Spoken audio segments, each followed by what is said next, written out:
बिस्मिल्लाहिर्रहमानिर्रहीम, अस्सलाम वालेकुम। आप देख रहे हैं बड़ी खबर, मैं हूं ज़ुबैर अवान।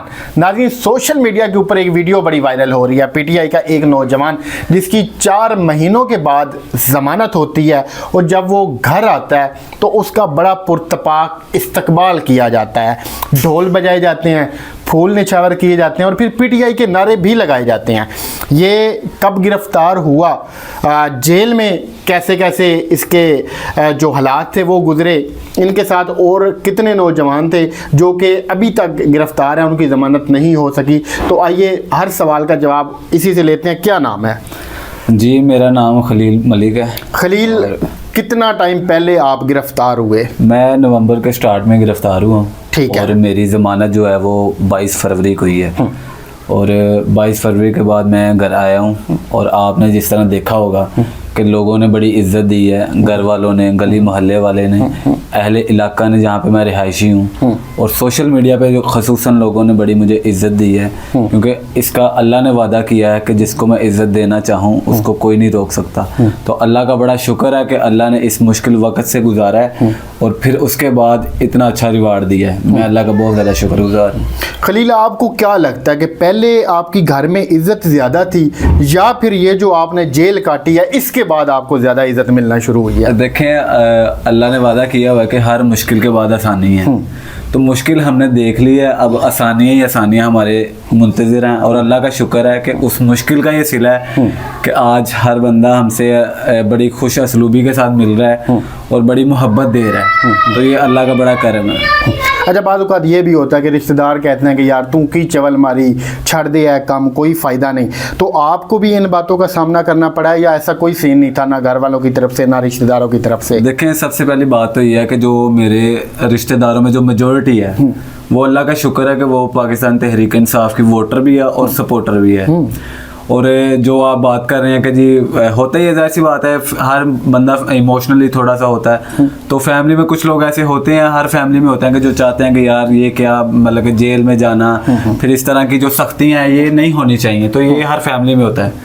मैं ये चाहता हूँ कि आप हमारे नाज़रीन को बताएं कि ये जो आपने पूरा सफ़र एक काटा है, इसका आगाज़ कैसे हुआ? मतलब आप घर में थे, कैसे पुलिस आपके पास आई, फिर आपको कहाँ कहाँ पे लेकर गई, कैसे कैसे, मतलब पूरी आप अपनी रोदात सुनाएं। देखें, मुझे सुबह का टाइम होता है 7 बजे का।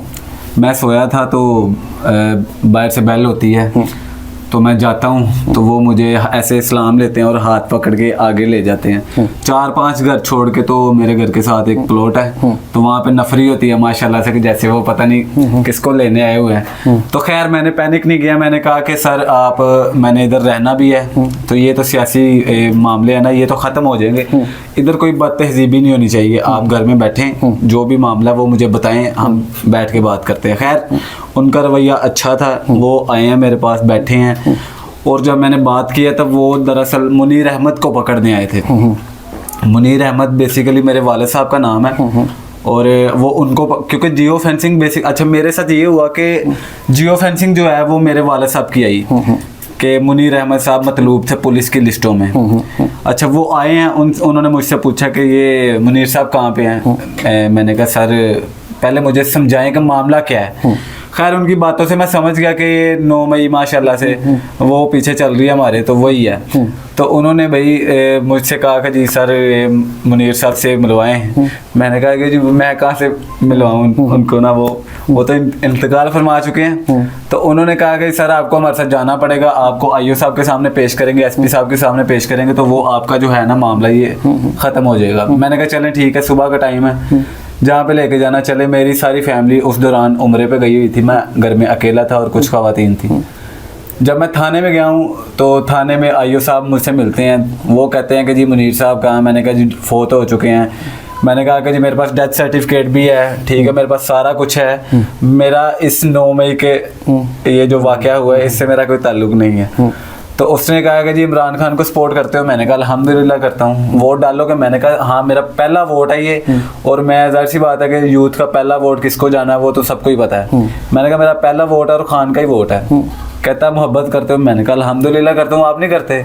उसने कहा बस यही तुम्हारा कसूर है, अब तुम जा रहे हो एसपी साहब के पास, एसपी साहब के सामने, अगर उन्होंने तुम्हें छोड़ दिया तो ठीक है। मैं किला गुजर सिंह थाने गया हूँ तो एसपी साहब उधर नहीं थे, अंदर हमारी फाइल गई है, उसने कहा कि जी फर्दर इन्वेस्टिगेशन के लिए इसको भेज दो आगे गए हैं। तो जी वो जो किला गुज्जर सिंह की हवालात है उसमें हमें रखा गया है, और वो ऐसी हवालात थी कि मैं आपको बता नहीं सकता कि उसमें ना तो घड़ी थी और ना दिन का पता है ना रात का पता है। और बिस्तर जो थे, मतलब कि बिस्तर थे ही नहीं, पहली बात सर्दियों के दिन थे, थोड़ी हल्की हल्की सर्दियाँ आ चुकी थी, तो बिस्तर वो ऐसे वो झाड़ू पोछे वाले जो होते हैं उस तरह के बिस्तर पे हम सोए हैं। साथ हमारे वो नशई थे, बग्गी थे, तो वो बड़ी मुश्किल रात थी हमारी, पहली रात जो थी। खैर अगले रोज़ हमारा राहदारी रिमांड हुआ, क्योंकि 9 नवंबर भी थी, और फिर 9 नवंबर को हमें अदालत में छुट्टी थी, ATC बंद थी, तो 9 नवंबर को हमें कैंट कचहरी में पेश किया गया। कैंट कचहरी में हमें पूरा 1 घंटा वो प्रिजन वैन में हमें 16 लड़कों को बंद रखा, और वो उस दौरान हम 16 लड़के, आपको पता है थोड़ा सा मौसम उस तरह का था, फिर कुछ लोग सिगरेट भी पीते थे, तो वो प्रिजन वैन का जो 1 घंटा था वो बहुत मुश्किल था। उसके बाद जो मेरे इन 4 महीनों में सबसे मैं समझता हूँ कि मेरे लिए अगर कोई पूछे ना कि सबसे तकलीफ दे मोमेंट कौन था, तो मैं समझूंगा कि वो जो 9 नवंबर को हमें अदालत में कैंट कचहरी पेश किया था, वो मेरे लिए बड़ा मुश्किल वक्त था कि जब हमें उतारा प्रिजन वैन से और हमारे मुंह पे वो वाइट शॉपर उन्होंने ऐसे डाल दिए हैं जैसे हम पता नहीं कौन है। तो वो मेरे दिल में वो बात जो है ना वो हमेशा रह जाएगी कि यार हम लोग इस मुल्क के इतने वफादार हैं, अल्हम्दुलिल्लाह मुहिब्बे वतन पाकिस्तानी हैं, और हमारे साथ ये सलूक किया हुआ है। तो वो जो मोमेंट था वो बहुत मुश्किल था। उसके बाद हमें 9 नवंबर को शनाख्त परेड पे, एक झूठी शनाख्त परेड पे कैंप जेल में रवाना किया। कैंप जेल में गए हैं तो सबसे पहले हम सारे दिन अदालत में जलील हुए, फिर कैंप जेल में गए हैं और जेल की सारी एंट्री वगैरह करवाई है।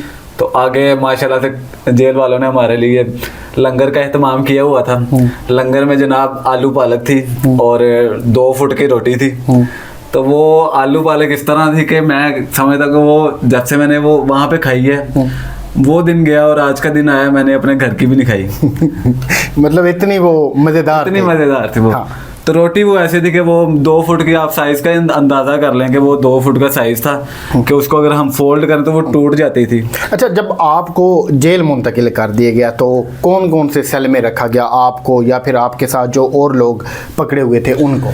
देखें, जब कैंप जेल में हम 7 दिन रहे हैं, तो 7 दिन में 5 दिनों में हमारी शनाख्त परेड हुई है, और अगले जो 2 दिन थे वो हम दूसरी तरफ रहे हैं जहाँ पे पहले से PTI के वर्कर जो 6-6 महीने तब हो गए हुए थे उनको। तो जब हम वहाँ पे गए हैं वो बेचारे पहले ठीक रह रहे थे, मतलब कि कैपेसिटी पूरी थी। फिर जब हम गए हैं नए जो लोग दोबारा गिरफ्तारियाँ हुई हैं, तो उसका ये हुआ कि जो 50 बंदों की बैरक थी उसमें उन्होंने 125-150 बंदा डाल दिया।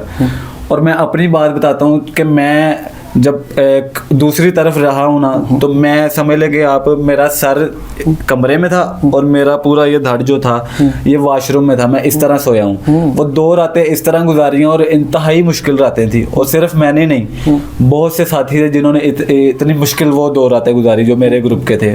इसके अलावा और भी थे जो वहाँ पे रह रहे थे।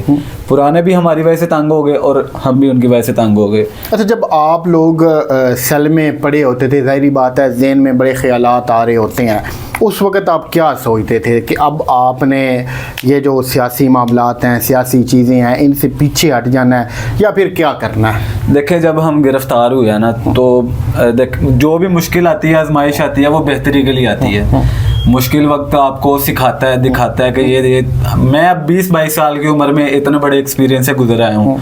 अब मेरे जो आने वाले साल हैं वो मेरे लिए बड़े बेहतरी के होंगे कि मैं अगर मैंने इन 4 महीनों से सीखा है ना, तो वो मेरे लिए बड़े बेहतरी का आने वाली ज़िंदगी होगी।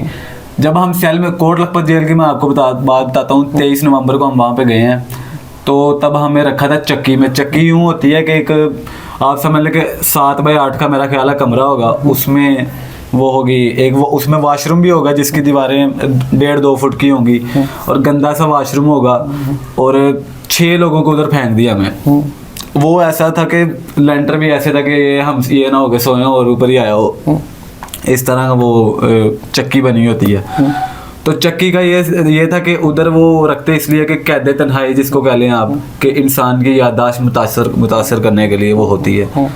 तो वहाँ पे हम रहे हैं, तो वहाँ पे ख्यालात ये सिर्फ यही आते थे कि हम कहते थे कि या अल्लाह अगर हम बाहर थे तो अच्छे थे, तो वो भी तेरा शुक्र है कि तुमने हमें उस हाल में रखा हुआ था। अगर हम यहाँ पे हैं तो फिर भी तेरा शुक्र अदा करते हैं, तेरी रज़ा में हम राज़ी हैं कि तुमने हमें इस हाल में रखा हुआ है और हमें हिम्मत दी हुई है। इसलिए हम समझते थे कि अल्लाह जो भी करता है वो बेहतरी के लिए करता है, हमने सीखना है। और अल्लाह ये हमें निज़ाम दिखा रहा है कि इस निज़ाम, इस फरसुदा निज़ाम में क्या क्या पेचीदगियाँ हैं उनको देखो, और अगर अल्लाह हमें कल को मौका दे तो हम इस निज़ाम को ठीक करने के लिए अपना किरदार अदा करें।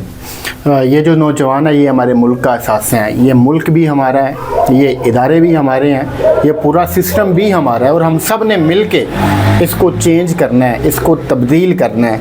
अब आप ये देखें कि ये बच्चा जो कि इतनी छोटी सी उम्र में इसने इतना बड़ा तजुर्बा हासिल कर लिया है, तो हम कहना ये चाहते हैं या फिर वीडियो बनाने का मकसद ये है कि बजाय हम इंतकाम लें, बजाय हम इंतकामी सियासत करें, अगर हम मिल बैठ के इन मसाइल का हल निकालें तो यकीन करें हमारा मुल्क तरक्की कर सकता है। तो ये खलील है जो कि रिहा होके बखैर वफ़ियत अपने घर आ चुका है, अपने घर वालों के साथ ये माशाल्लाह अब खुश खुरम है। वैसे भी जैसे इसने मुस्कुरा के हर सवाल का जवाब दिया, तो आप अंदाज़ा ख़ुद लगा सकते हैं कि इसकी अंदर की क्या कैफियत है। तो ये थी आज की वीडियो। अल्लाह पाक हमारे हम सब के हाल पे रहम फरमाए। अल्लाह हाफ़िज़।